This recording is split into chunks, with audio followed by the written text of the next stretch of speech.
We've moved away from the follower graph, the friend graph. We're now at the interest graph. That's the non-followers. That's the suggested for you recommended content. And if the AI can predict intent or behaviors, okay, like you just said with the ads, somebody's responding well to this. Okay, let's show it to more people like that. And it knows more about us than we know about ourselves, it being the meta algorithms, data points. I'm really excited to see. Welcome to the Social Media Takeaway. I'm your host, Louise McDonnell, and this is the show for business people that want to know how to use social media more effectively to drive sales and leads for their business. If you enjoy the show, please make sure you subscribe. And if you know any friends or business colleagues who may benefit from this episode, please make sure that you share it with them. So today I am absolutely honored to be joined by a lady who is known as the Queen of Facebook. Mary Smith is widely known as the premier Facebook marketing expert and a top social media thought leader. In fact, even Facebook asked for her help. She is an in-demand keynote speaker, dynamic live webinar host, savvy corporate social media strategist and trainer, and popular brand ambassador. And she's also the author of The New Relationship Marketing. Mary, you are so welcome to the show. Thank you, Louise. I'm really looking forward to our chat today, and thanks for having me on. My pleasure. Okay, so let's get straight into it. Mary, I'm actually so dying to have this conversation with you. People, when they talk to me about social media, because they know that's what I do. And like for years now, they've been saying, but your Facebook, sure, that's gone now. Like it's still the most used social media platform in the world. Yeah. It's got over 3 billion users. Put that in context, that's double to what TikTok currently have and 1 billion more than what Instagram have. So why do people think it's on the way out? They've got like a filter on, like they've got blinders on. Sometimes in our own little circles, the filter bubble, they sometimes call it. If you see a lot of people in your immediate circles complaining about low reach, or Facebook's done this, or they've changed that, or I used to be able to do this and now I can't, and it's pay to play, and it's just riddled with political posts and misinformation, and now we've got the flood of AI. I think it's quite comical that the word slop has become a term. AI slop is just like filler content that's jamming our feeds. And I'm seeing a big uptick in that, where you're getting these pages, these creators, influencers, or just general people cracking the code with the meta algorithms by creating AI generated content and getting tons and tons of views. Yeah. Do you think Facebook was always different because it was the place where you built community? It was the place where people went and they connected with their school friends, their college friends, their first cousins, their second cousins. And for many, like I would say to people, I nearly have a stronger relationship with my second cousin sometimes than my first, because we formed that relationship on Facebook. And that's one of the things I loved about Facebook. And that's when I used to teach people, I say it's a community platform. But more, and I still love it, by the way, and we still use it all the time. I just wonder, sometimes I'm in Facebook and I'm on, where am I? Am I on Facebook, Instagram, or TikTok? Has it lost its differentiation factor a little bit? Is it just trying to be the same as everything else? Very much. There's no question Mark Zuckerberg is one of the most competitive people on the planet. He's absolutely obsessed with Roman emperors. He named 3 of his daughters after Roman emperors. And in the early days, he would go around the office chanting, dominate the organization, the leaders. They can't stand that TikTok is so successful with the time on site, with the short form videos. And a lot of features on Facebook and Instagram have been blatantly copied. Of course, the ephemeral stories came from Snapchat. And then also the AI-powered discovery engine, this whole concept of recommending content to people versus who you've chosen to follow and to friend, that's directly copied from TikTok. I remember it was, gosh, what year was it? It might have been 2020. The head of Instagram came right out and publicly said, TikTok is the most formidable competitor we've ever seen. It's always blown my mind why now 20 years in now, the Facebook, now Meta, the parent company, the answer always seems to be either acquire, like WhatsApp, Instagram, Oculus, whatever, acquire the competitor, or just absolutely copy them. And like you just said, now it just becomes homogenous, because it's like, what is the differentiator on Facebook? If I can get the same content or the same experience Other than, like you mentioned, Meta ads are still the most effective way to run ads. But Mary, for any small business person or large business person who's tuning into this episode, what do they need to pay attention to in 2025 to make their strategy effective? this is where this algorithm comes into play, because I periodically tune in to Gary Vaynerchuk. I'm sure many of your listeners are familiar with him, longtime industry friend of mine. And I don't always pay attention to him, but every now and again he comes across and I start going into his YouTubes. The only AI I'm most excited about is AI-driven algorithms. Never before in the history of social media have agencies, brands, businesses of all sizes had this opportunity where you can test at scale. You can put your initial resources into amazing, compelling, relevant, thumb-stopping content. Blast it out into the algorithms and see what gets picked up, because the most important metric, the way this whole system is working right now, is non-followers. Okay, I got 5,000 followers or 50,000 or 500,000, whatever your follower number is, pay close attention to that. Usually it's a little like donut chart, the little circle that shows you, oh, like 20% followers and 80% non-followers. Wow, that's fantastic. So marketers of all sizes, whether you're just starting out, you're small, you're large, you're medium, the name of the game is now create amazing content, and you can test like crazy. In fact, on Instagram, you probably know those trial reels, are calling them. And I'm seeing mixed reports. So I don't know about you, Louise, if you've had any success with that or in your clients, but the idea is you can put directly to non-followers first, 24 or 48 hours. If the algorithms love it, then you can just flip a switch and now it can go to your actual followers.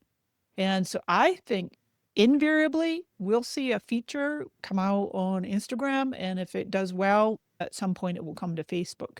And so that's the main thing, is if you're getting a lot of reach and views by non-followers, I'm sorry to say, but probably you're posting boring content. Yeah, good content always performs regardless. And interestingly enough, like another thing that has really occurred to me over the years about Facebook, when Facebook started, first of all, we had personal profiles. They had your friends. And then a business page had likes or followers. That was a business page. And that was a separate entity to your personal profile. And then we had groups. And then in the last few years, they've introduced professional profiles. Where are you seeing people getting the success? Is it on the business pages where it's a brand, or is it through the professional profiles? The personalities within the brand are pushing their own content because it's coming more from a person. Where are you seeing that, the success there?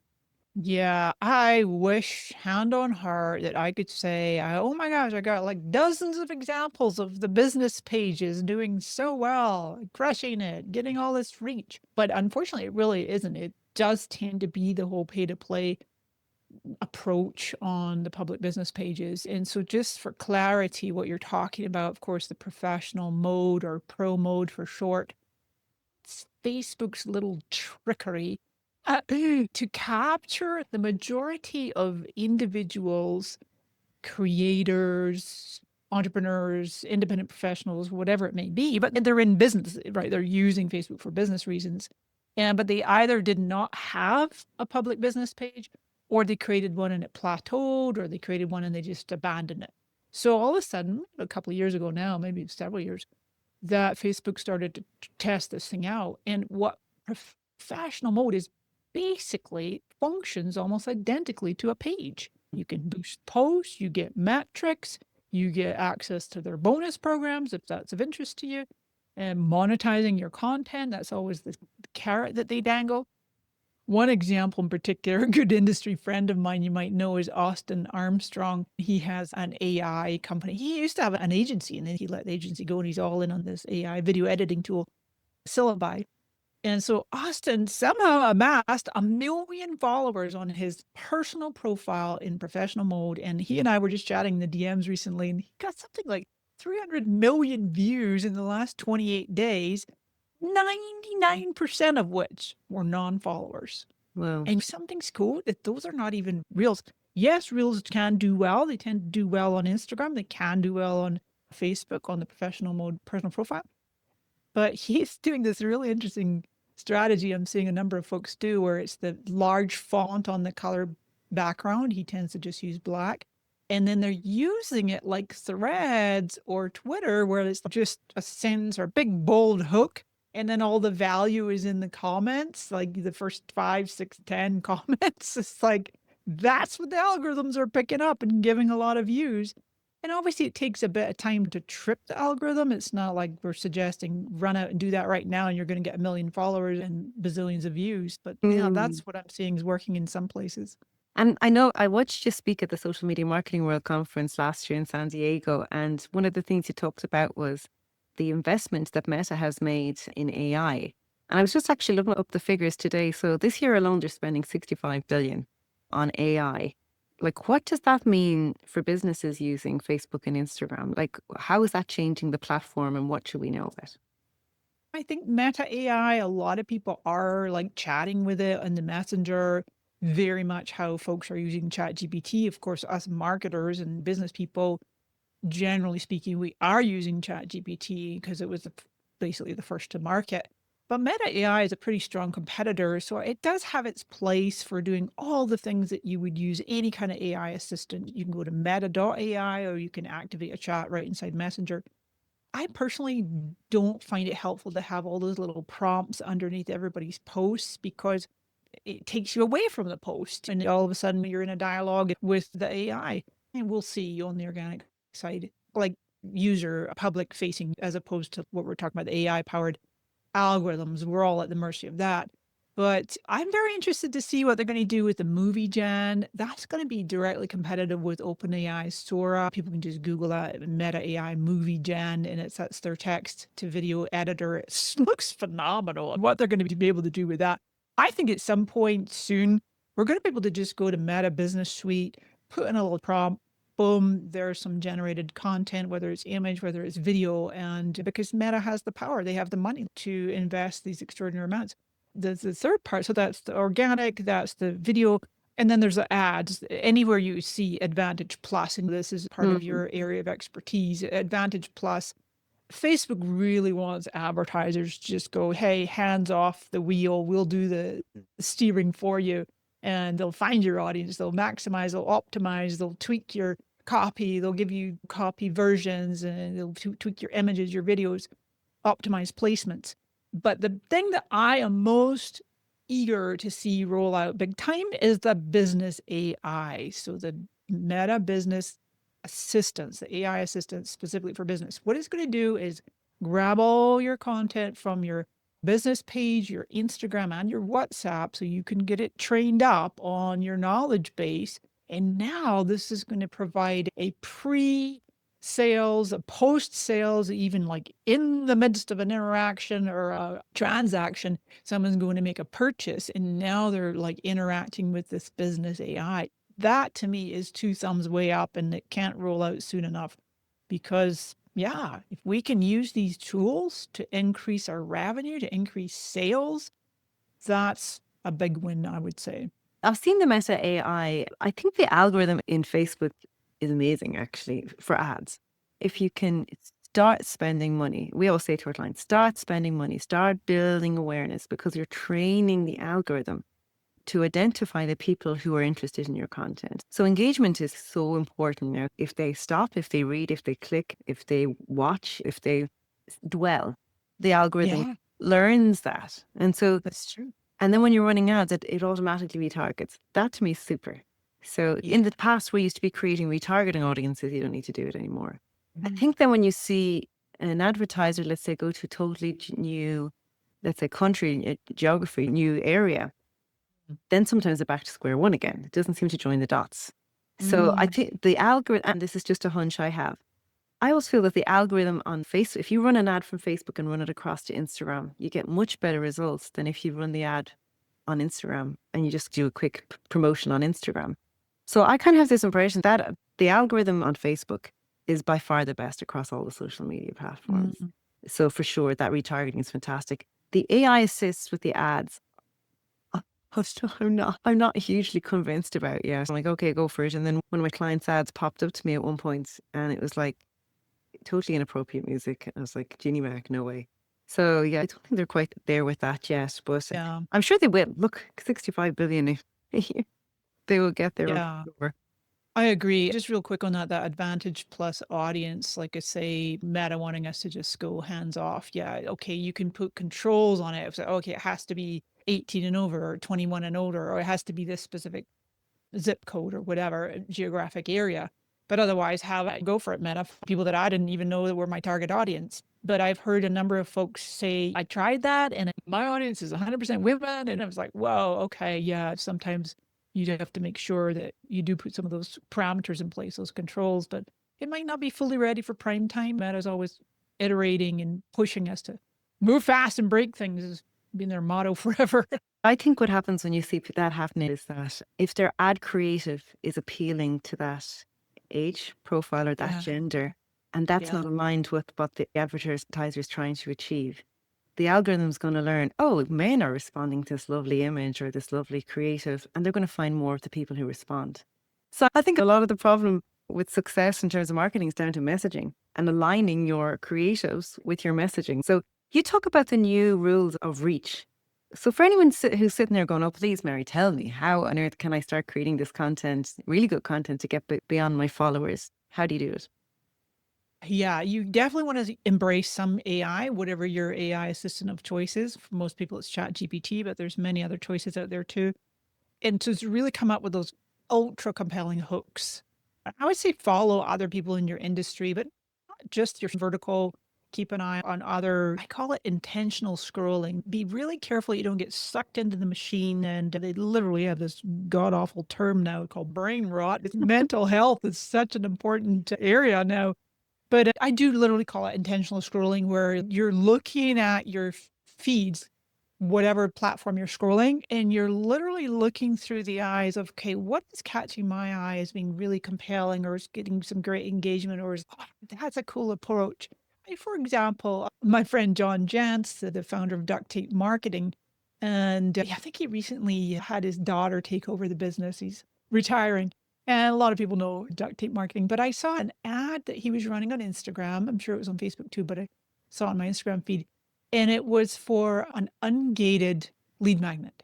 And I'm like, a number of marketers are doing this strategy to the point where some people were messaging me because I tried my own little ungated methodology. And it's like, why would somebody run ads to an ungated lead magnet? But it was so cool. It's like a 5-minute video.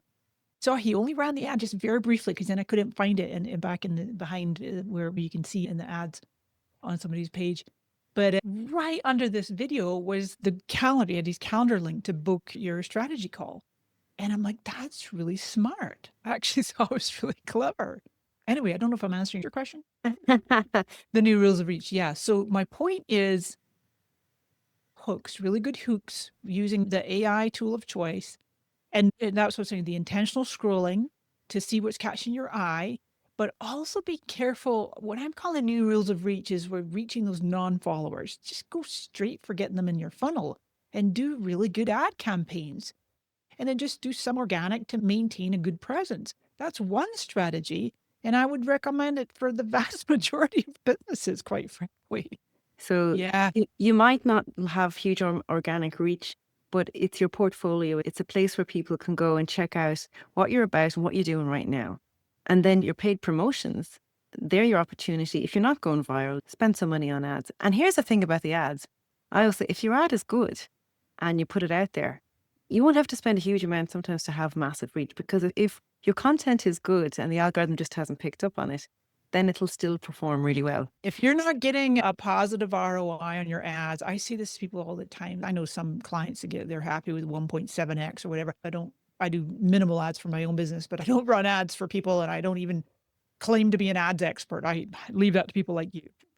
But people say, oh my God, I spent all this money. Somebody told me, oh, I spent 10 grand working with some agency. And they were like, we still haven't seen an ROI. And they're like blaming Facebook. I'm like, whoa, we need to talk. The user error here. And where do you see it all going then, Mary? Gosh, I felt a little slump in my heart there in my gut because unfortunately, where I see it all going is with the prevalence of I think that creators, accounts, businesses that are really going to quote win at this AI powered algorithm are the ones that are cranking out enormous amounts of AI produced content. For example, there is a page that comes across my awareness every now and again. Is it Chelsea Hightower? I think she's a celebrity ballroom dancer. It's not even her page. If it was her page that got hacked, it's taken over, and then they purport to be this person as an animal activist.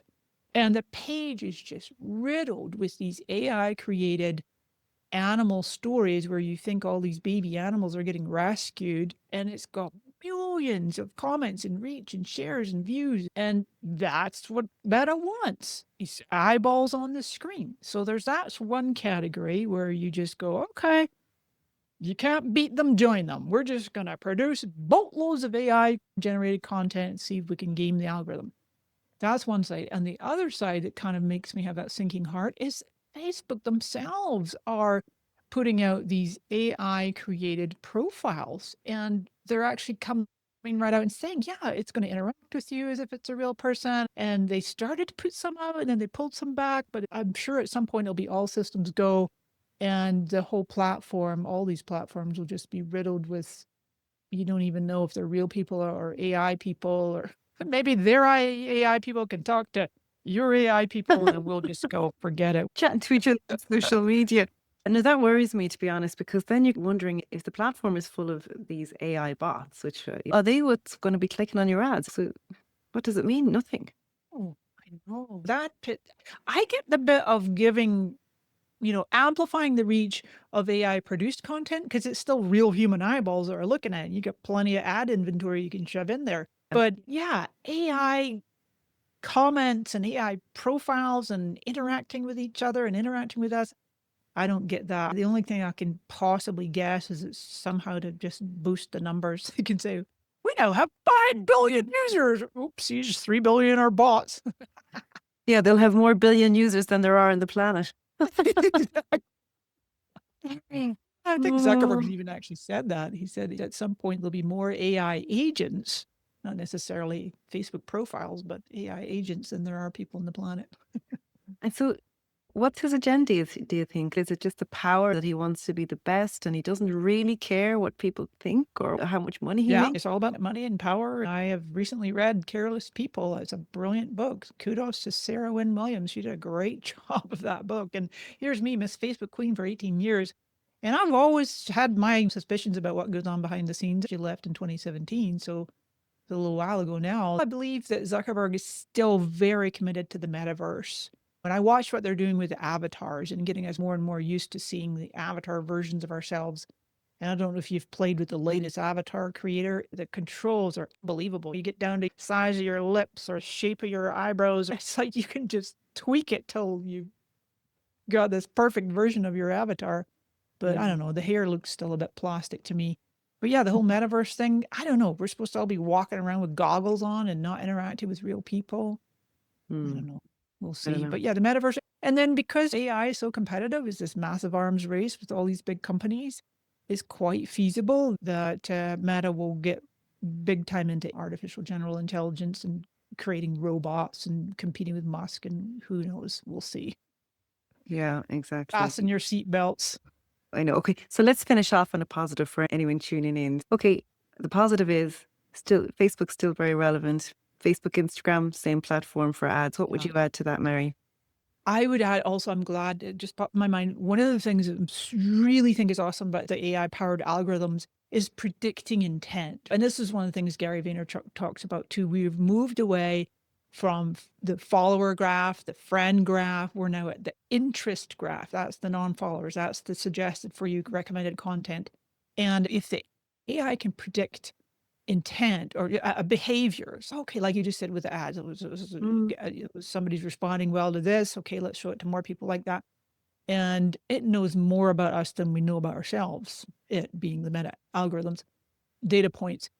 I'm really excited to see the buyer intent aspect, which they absolutely have down really well with the ads. They can totally apply that to organic.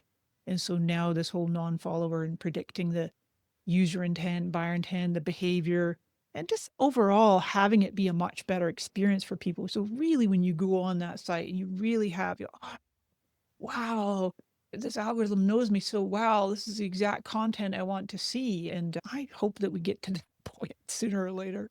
So do I. Yeah, because Facebook works for business and it makes them money. And I suppose that's an important message for anyone tuning in here to take away is that it's still making you money. So don't ignore it because everyone focuses in.